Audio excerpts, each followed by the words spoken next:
जिस तरह से वारदातें पहले हुई हैं उसमें पहले अन्नापूर्णम गोल्ड या गोल्ड के जो रखते हैं उनमें होती थी, क्योंकि एक साथ उनको इतना सोना मिल जाता है। अब ये नया स्टोर जो इस तरह से चल रहे हैं रिलायंस, इसमें एक साथ इतनी ज्वेलरी मिल जाती है। इसमें जो काम करने वाले लोग हैं वो पेड एम्प्लॉयड है, तो और जहाँ पर वैसे अगर किसी की अपनी शॉप होती है तो उसको अपने सुरक्षा के कड़े प्रबंध रखते हैं, उनके यहाँ गार्ड्स होते हैं, उनके यहाँ खुद भी रेजिस्टेंस लेवल होता है, वो अपनी दुकान को लूटने से बचाता है। जैसे यहाँ देखा फुटेज में, किसी ने कहीं से कोई रेजिस्टेंस लेवल नहीं था, इनफैक्ट वो सभी ज्वेलरी खुद लाकर तुरंत बैग में रख दी गई। तो एक कारण ये भी है कि रेजिस्टेंस नहीं होता है ऐसे स्टोर्स पर, या ऐसी घटनाओं में कहीं भी नहीं दिखा जाता, तो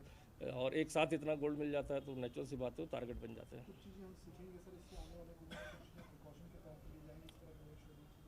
देखिए, ये व्यापारीगण से अपील भी रहती है, हमेशा रहती है कि जिनके यहाँ इस तरह के ज़्यादा माल रहता है, जहाँ पर कैश ट्रांजैक्शन होता हो या जिस तरह ज्वेलरी शॉप्स हैं, तो एटलीस्ट अपने प्राइवेट गार्ड्स को हायर कर दे, क्योंकि हर दुकान पर पुलिस को लगाना हर समय संभव नहीं हो पाता। तो अगर सिक्योरिटी अपनी थोड़ी सी रखते हैं तो वहाँ कहीं ना कहीं जो वारदात करने के लिए बदमाश सोचते हैं तो वारदात खुद ब खुद टल जाती है। टीमों ने, अन्य टीम जो हमारी इसमें लगी है उसके हिसाब से जो बात पता चली कि उसमें कोई मोबाइल जैमर इस तरह से यूज़ कर लेते हैं, जिससे कि अगर कोई अलार्म सिस्टम को जनरेट करे या कहीं पर कोई फ़ोन करने की कोशिश करे तो वो उस समय तुरंत ऑपरेटिव ना हो, क्योंकि इस तरह के जो उपकरण अभी आजकल ग्रे मार्केट में काफ़ी सारे मिल रहे हैं। और इसके बाद भी एक दो घटना में जो इस्तेमाल हुआ है उससे इसकी पुष्टि हुई है। सर, इसमें कुछ जानकारी भी आ रही थी कि इस तरह से मोडस ऑपरेंडी जहाँ जहाँ से हमें कुछ साक्ष्य मिले हैं उसके हिसाब से तो मैं नाम के अलावा ये ज़रूर कह सकता हूँ कि हाँ, ये गैंग जो है बिहार के एक जगह से ऑपरेट हो रहा था। और जहाँ तक पूरी पॉसिबिलिटी है, जिस हिसाब से हमें इनपुट मिले हैं, गोपनीय इनपुट मिले हैं, तो कहीं ना कहीं इसमें कनेक्शन जेल से भी मिलने की संभावना है। लेकिन जैसा मैंने कहा कि जब तक कोई पुख्ता साक्ष्य ऐसे मिल जाए और ऐसा कोई कनेक्शन मिल जाए जिससे हम इस चीज़ को प्रमाणित कानूनी रूप से कर पाएँ, तभी इसमें कहना उचित होगा। सर, जो लुटेरे आए थे क्या वो काफ़ी समय से देहरादून में रह रहे थे, क्या था?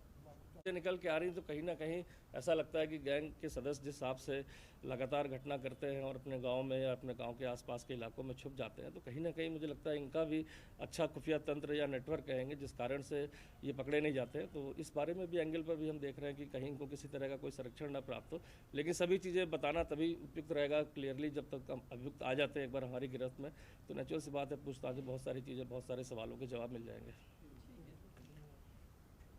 गैंग का जहाँ जहाँ भी हमने देखा है, जहाँ जहाँ वारदात हुई है वहाँ पर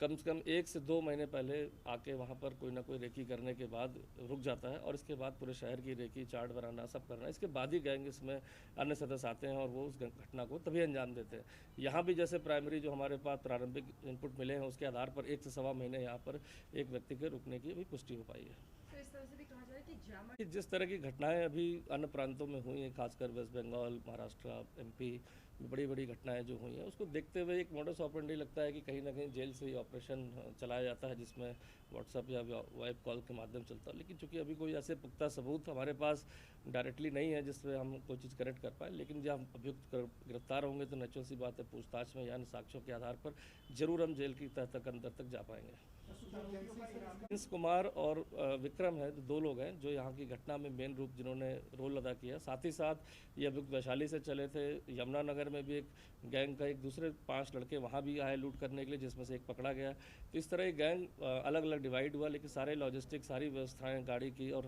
हर चीज़ की व्यवस्थाएं ये दोनों लोग करते थे, और साथ ही साथ घटना में भी डायरेक्टली इन्वॉल्व रहे। तो इन पर 2-2 लाख का इनाम हुआ है। साथ ही साथ अभी कुछ अन्य लोग भी प्रकाश में आए जिनका वेरिफिकेशन भी चल रहा है, उनके बारे में जो हमारी टीमें गई हुई हैं कि उनका क्या क्या रोल इसमें है। क्या ये सर कंफर्म हो गया कि सुबह इसमें अभी तक जो प्रारंभिक जो हमारी जांच है उसमें ऐसा कहीं डायरेक्टली कहीं ऐसी बात नहीं है, लेकिन ये भी बड़ी बात थी कि जो ज्वेलरी इनके यहाँ आती है, अब एक तरह ये भी है कि त्यौहार का सीज़न था तो नेचुरल सी बात है कि ज़्यादा माल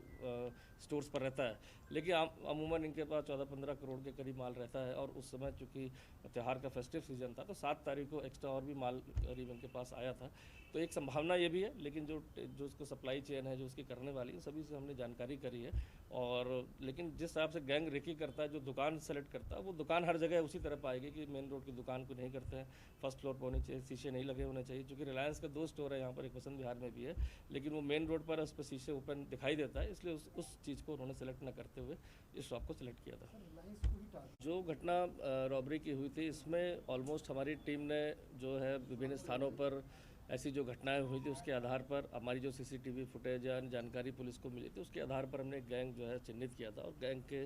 2 सदस्य इसमें चिन्हित हो चुके हैं जो फरार चल रहे हैं लगातार। और पूर्व में भी कई सारी घटनाओं में वांटेड है अन्य प्रांतों से। इन पे 2-2 लाख का इनाम पुलिस मुख्यालय द्वारा डीजीपी साहब की तरफ से किया गया है। साथ ही इसमें कुछ और अभी सस्पेक्ट भी हमारे आए हैं इसमें जो अभी जिन पे हमारी टीमें काम कर रही हैं। और जिस तरह से मोडस ऑपरेंडी पूरे गैंग का पता चला है, ये बड़ी सुनियोजित तरीके से महीनों की रेकी के बाद और इसके बाद विभिन्न इसमें जो लोग होते हैं गैंग के मेंबर, वो इसमें आके इस पूरे टास्क को समझने के बाद घटना को अंजाम देते हैं। तो इसलिए बड़े सुनियोजित तरीके से घटना हुई है, इसलिए इसमें थोड़ा समय लग रहा है कि गिरफ्तारी में। और चूँकि गैंग ये पहले भी अन्य वारदातें कर चुका है और लगातार इसके जो मेन सक्रिय सदस्य हैं वो फरार चल रहे हैं। कुछ इनपुट आए हैं कि जेल से भी कुछ ऑपरेशंस ये मैनेज किया जाता है, तो सभी कड़ियों को जोड़ के देखा जा रहा है। हमारी टीमें लगातार इसमें दिन रात काम कर रही है। तो मुझे जिस तरह से आइडेंटिफिकेशन हुआ है, जिस तरह से साक्ष्य मिले हैं और इसमें 2 मदद करने वाले जो इस गैंग को फाइनेंशियल पीछे से सपोर्ट करते थे या लॉजिस्टिक उपलब्ध कराते थे बिहार के वैशाली में, उनकी गिरफ्तारी भी हुई, उनको वारंट बी पर भी लाया जा रहा है। तो अन्य पूछताछ से मुझे लगता है कि काफ़ी सारी जानकारी हमें मिलेगी जिसके आधार पर इसमें गिरफ्तारी होना संभव है। गैंग लीडर जो सुबोध